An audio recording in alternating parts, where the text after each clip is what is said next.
اس باوقار مجلس کے تیسرے مقرر اور آخری مقرر فضیلت الشیخ محمد رحمانی سنابلی مدنی حفظہ اللہ ہیں۔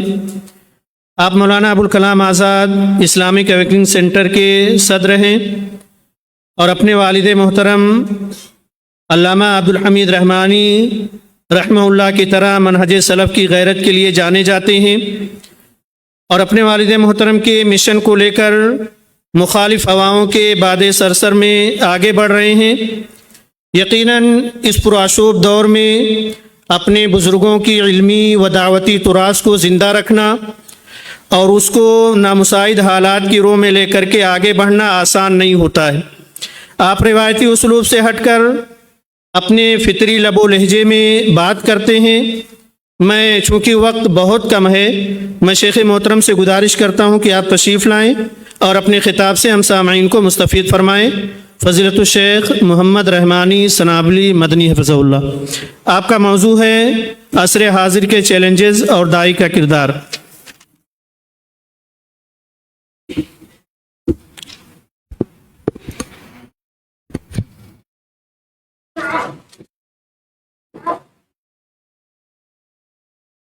السلام علیکم ورحمۃ اللہ وبرکاتہ۔ بسم اللہ الرحمن الرحیم، الحمد للہ رب العالمین، والصلاة والسلام علی رسولہ الکریم محمد وعلی آلہ واصحابہ اجمعین، اما بعد۔ اعوذ باللہ من الشیطان الرجیم، بسم اللہ الرحمن الرحیم، قل هذه سبیلی ادعو الی اللہ علی بصیرہ انا ومن اتبعنی، وقال الله تبارك وتعالى وأن هذا صراطي مستقيما فاتبعوه ولا تتبعوا السبل فتفرق بكم عن سبيله ذلكم وصاكم به لعلكم تتقون۔ صوبائی جمعیت اہل حدیث ممبئی کے امیر محترم فضیلت الشیخ عبدالسلام صاحب سلفی حفظہ اللہ، صوبائی جمعیت کے ناظم عمومی، اجلاس کے ناظم عمومی، علماء کرام،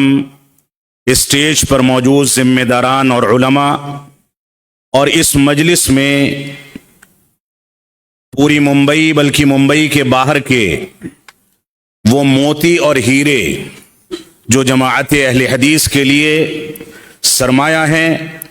قیمتی سرمایہ ہیں، اور رب کائنات نے ان کو ان کے مختلف چھوٹے بڑے علاقوں سے منتخب کر کے ان علاقوں کے یا دیگر علاقوں کے مختلف جامعات اور مدارس کے لیے منتخب فرمایا تھا، اور حقیقت یہ ہے کہ وہ مختلف جامعات سے قرآن و سنت اور منہج سلف کا علم حاصل کر کے اب اس پوزیشن میں ہیں کہ کسی مسجد کی قیادت کریں، کہیں پر خطبات جمعہ پیش کریں، اور علاقائی قیادت کو اپنے کندھوں پر لاد کر کے امت کی رہنمائی کی ذمہ داری کو محسوس کریں۔ یہ سارے کے سارے افراد اور ذمہ داران اور علماء اور مساجد کے ائمہ، مساجد کے خطبہ، اور ایسے ہی قرآن مجید کے حفاظ اور شریعت اسلامیہ کے مختلف علوم سے جڑے ہوئے ہمارے جو بھی افراد یہاں پر موجود ہیں، وہ سب کے سب حقیقت میں جماعت کا قیمتی سرمایہ ہیں۔ اللہ رب العالمین ہم سب کو ایسی پالیسی بنا کر کے چلنے کی توفیق عطا فرمائے کہ ہم ان سب کو لے کر کے چلیں، یہ سب ہمارے ساتھ جڑیں، اور ہمیں اپنا ماضی ہمیشہ یاد رکھنا چاہیے۔ آپ اس ماضی کو یاد کریں کہ رب کائنات نے کسی چھوٹے سے گاؤں سے، چھوٹے سے علاقے سے، کسی غریب گھرانے سے، جہاں ماں باپ کو آپ کو باہر بھیجنے کی استطاعت نہیں تھی، آپ کے سرپرستوں کے پاس اتنے وسائل نہیں تھے کہ وہ آپ کی کفالت کر سکیں، آپ کی ذمہ داری اٹھا سکیں، آپ کو سفر کرا سکیں، آپ کو کسی ادارے میں داخل کر سکیں، لیکن آپ کے ماں باپ نے، آپ کے سرپرستوں نے آپ کی یہ ذمہ داری اٹھائی۔ رب کائنات نے یہ توفیق دی کہ آپ غریب گھرانوں سے، چھوٹے چھوٹے گاؤں دیہاتوں سے نکل کر کے علاقے میں یا علاقے کے باہر کے کسی اسٹیٹ کے کسی ادارے میں،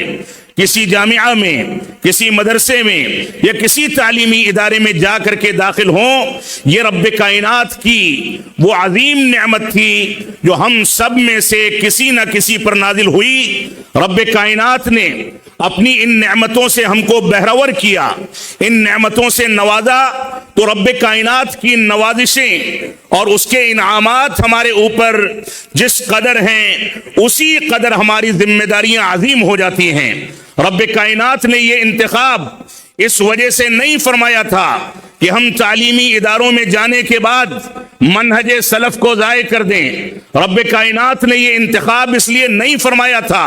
کہ آپ کو قرآن و سنت کی تعلیم کا جو علاقے میں یا علاقے سے باہر مختلف تعلیمی اداروں میں موقع ملے، اس کا حق ادا کرنے کے بجائے آپ آ کر کے سہولت کار بن جائیں، غلط انداز کے افکار کی ترویج کرنے لگیں، یا ترویج نہ کریں تو کم از کم اتنا ہو جائے کہ غلط افکار کے لیے آپ بنیادیں نکال لیں، آسانیاں نکال لیں، گنجائش نکال لیں، اور آپ کے ذریعے رب کائنات نے آپ کے اوپر انعام کر کے جو ذمہ داری ڈالی تھی، اس ذمہ داری پر ناشکرے ثابت ہو کر کے آپ عوام کے لیے گمراہی یا گمراہی کے راستوں تک پہنچنے کا ذریعہ بن جائیں۔ تو ائمہ کرام، علماء کرام، حفاظ یا دینی میدان سے جڑے ہوئے جو بھی افراد یہاں پر موجود ہیں، چاہے بڑے ذمہ دار ہوں، چھوٹے ذمہ دار ہوں، ایک مسجد سے منسلک ہوں، کسی مدرسے سے منسلک ہوں، ان سب کی ذمہ داریاں بہت قیمتی ہیں، بہت عظیم ہیں، اور اس بات کو سمجھ لیں کہ ہندوستان کے اندر جو کیفیات چل رہی ہیں، جس ماحول سے ہم گزر رہے ہیں، اس ماحول کے نتیجے میں آج بھی ہم بخوبی اس بات کو سمجھ سکتے ہیں کہ منہج سلف کی عظمت کیا ہے، اس کا مقام کیا ہے، اس کی پاکیزگی کیا ہے۔ یہ منہج سلف اور سلف صالحین کا فہم جو ہم کو لا کر کے اخوانیت کے خلاف کہیں جمع کرتا ہے، سروریت کے خلاف ابھارتا ہے، یہ منہج سلف کا فہم جو ہم کو اس بات پر آمادہ کرتا ہے کہ ہم ملک کے اندر امن و سلامتی کے قیام کے لیے آگے بڑھیں، بے چینی کے اسباب کو دور کیا جائے، ملک کے اندر امن و سلامتی کو قائم کیا جائے۔ یہ منہج سلف کا سب سے بڑا میزہ ہے کہ یہ قدیم منہج ہونے کے باوجود آج جدید دور کے چیلنجز کے لیے ویسے ہی کارگر ثابت ہوتا ہے جیسے ہمارے اسلاف امت نے فتنوں کو نیست و نابود کرنے کے لیے اس کو استعمال کیا تھا۔ اس کے اندر قدرتی اور فطری بنیادوں پر یہ لچک رکھی گئی ہے کہ دنیا کے کسی بھی دور میں ایک سلفی منہج کی اتباع کرنے والا، اس کو باریکیوں سے سمجھنے والا، دنیا کے کسی بھی خطے میں پہنچ جائے، حالات کتنے بھی نازک ہوں، کتنی بھی قسم پرسی کا عالم ہو، کتنی بھی زیادہ خطرناکی کی زندگی ہم گزار رہے ہوں، لیکن منہج سلف کے اندر یہ برکت موجود ہے کہ ہر خطرناک چیز سے وہ ہم کو نکال کر کے امن و سلامتی کے راستے پر لا کر کے کھڑا کر دیتا ہے۔ اور یہی پیشین گوئی رسول اکرم صلی اللہ علیہ وسلم نے اب سے 1450 سال پہلے فرمائی تھی، لا تزال طائفة من امتی ظاہرین علی الحق لا یضرهم من خذلهم حتی یأتی امر اللہ، کہ میری قوم میں ایک ایسا گروہ اور ایسی جماعت قیامت تک قائم رہے گی جس کو نقصان پہنچانے والے، جس کو ذلیل کرنے والے نہ نقصان پہنچا پائیں گے نہ ذلیل و خوار کر پائیں گے، کیونکہ یہ فطرت اسلام پر قائم رہنے والا گروہ ہوگا، یہ ایسا گروہ ہوگا جس کو رب کائنات کی تائید حاصل ہوگی، جو منہج سلف کی بنیادوں پر رب کائنات کی نصرت اور اس کی مدد کا مستحق قرار پائے گا۔ لہذا آپ کو رب کائنات کا جتنا شکر گزار ہونا چاہیے اتنا دوسرے لوگ ہوں نہ ہوں، لیکن رب کائنات کا سب سے عظیم انعام ہمارے اوپر یہ ہے کہ اس نے ہم کو منہج سلف کے راستے دکھائے ہیں۔ رب کائنات کا سب سے عظیم انعام ہمارے اوپر یہ ہے کہ ہم کو صرف مسلمان نہیں بنایا ہے، بلکہ مسلمان بنانے کے ساتھ ساتھ صحابہ کرام کے احترام کا ہنر دیا ہے، اور صحابہ کرام کی تنقیص و توہین کرنے والوں کے خلاف دندانے شکن جواب دینے کے لیے ہم کو علوم عطا فرمائے ہیں۔ لہذا آپ کو رب کائنات کی اس نعمت پر شکر گزاری ادا کرنی چاہیے۔ اس وجہ سے ہم اپنے ماضی کو یاد رکھیں کہ اللہ رب العالمین نے کیسے چھوٹے چھوٹے دیہاتوں سے، غریب غریب گھرانوں سے ہمارا انتخاب کر کے ہم کو مدارس اسلامیہ تک، اور مدارس اسلامیہ کے بعد فراغت حاصل کر کے کسی کو جامعہ اسلامیہ مدینہ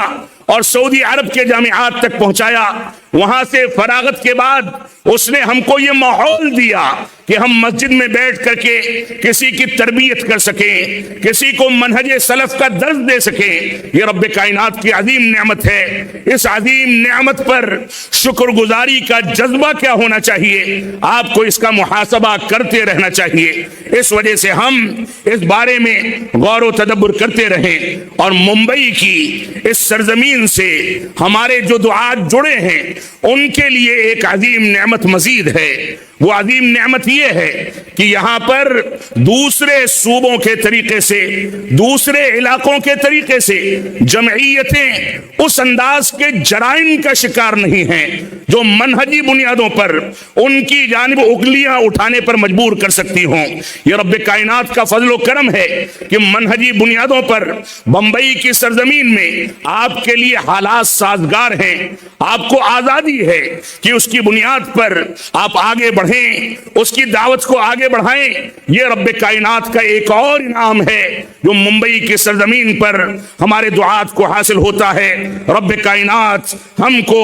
قرآن و سنت کی پیروی کرنے کی توفیق عطا فرمائے۔ میں یہاں پر بڑے عاجزانہ انداز میں اپنا مقالہ شروع کرنے سے پہلے تمہید کی شکل میں چند باتیں مزید رکھوں گا، اور اس کے بعد مقالے کے نقاط پر اکتفا کر کے آپ سے رخصت ہونا چاہوں گا۔ اس بات کو سمجھ لیں کہ جو جراح ہوتا ہے، جلاد ہوتا ہے، یا آپریشن کر کے آپ کے کینسر کو نکالنے کی صلاحیت رکھتا ہے، وہ کبھی بھی آپ کا بدخواہ نہیں ہوتا۔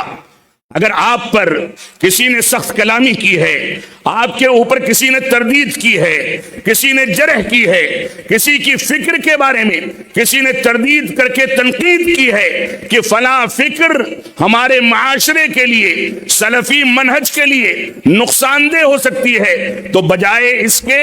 کہ ہمارے علماء اس کی ذاتیات پر آئیں، اس کے اوپر لعن طعن کیا جائے، ہمارے علماء کی ذمہ داری ہے کہ اس کے ساتھ بیٹھ کر کے انسیت پیدا کریں، اس کو تسلی دیں، حوصلہ دیں کہ آپ لوگ ان فتنوں کے دور میں جس انداز سے جرأت و ہمت کے ساتھ منہجی بنیادوں پر گفتگو کرتے ہیں، خطرات مول لیتے ہیں، لوگوں سے تنازعات ہوتے ہیں، نہ جانے کون کون سی مشکلات کا سامنا کرنا پڑتا ہے۔ اللہ کی قسم یہ کسی کی ذات کے لیے نہیں ہے جس کے اوپر جرح کی جاتی ہے۔ ہم چاہتے ہیں کہ اس کی آخرت سدھر جائے، ہم چاہتے ہیں کہ آخرت میں رب کائنات کے یہاں وہ جواب دہ ہو سکے، ہم چاہتے ہیں کہ اس کے اندر کوئی خرابی نہ رہے، کہ آخرت کے اندر اس کی مسئولیت اور اس کے بارے میں سوال کر کے اس کو ناکام کر دیا جائے۔ اس وجہ سے ایسے لوگوں کو خیر خواہ سمجھا جائے، اور اگر کبھی کوئی سختی ہو گئی تو ہم معافی مانگنے کو تیار ہیں۔ میں نجی طور پر اس مجلس میں یہ بات کہنے کا اہل ہوں، اور اس بات کو برملا کہہ سکتا ہوں کہ میں اس شخص کا پیر دھونے کو تیار ہوں، لیکن اللہ کے واسطے منہج پر آنچ نہ آنے دیں۔ یہ منہجی غیرت اگر آپ کے اندر رہے گی تو سلفیت زندہ رہے گی۔ یہ منہجی غیرت اگر آپ کے اندر پیدا رہے گی تو آپ دیکھیں گے کہ آپ کی مسجدیں آباد رہیں گی۔ لیکن ان مسجدوں میں، جن مسجدوں کو جماعت اہل حدیث کے سرمایے سے تعمیر کیا جاتا ہے، انہی مسجدوں کے اندر سروریت و اخوانیت کے جراثیم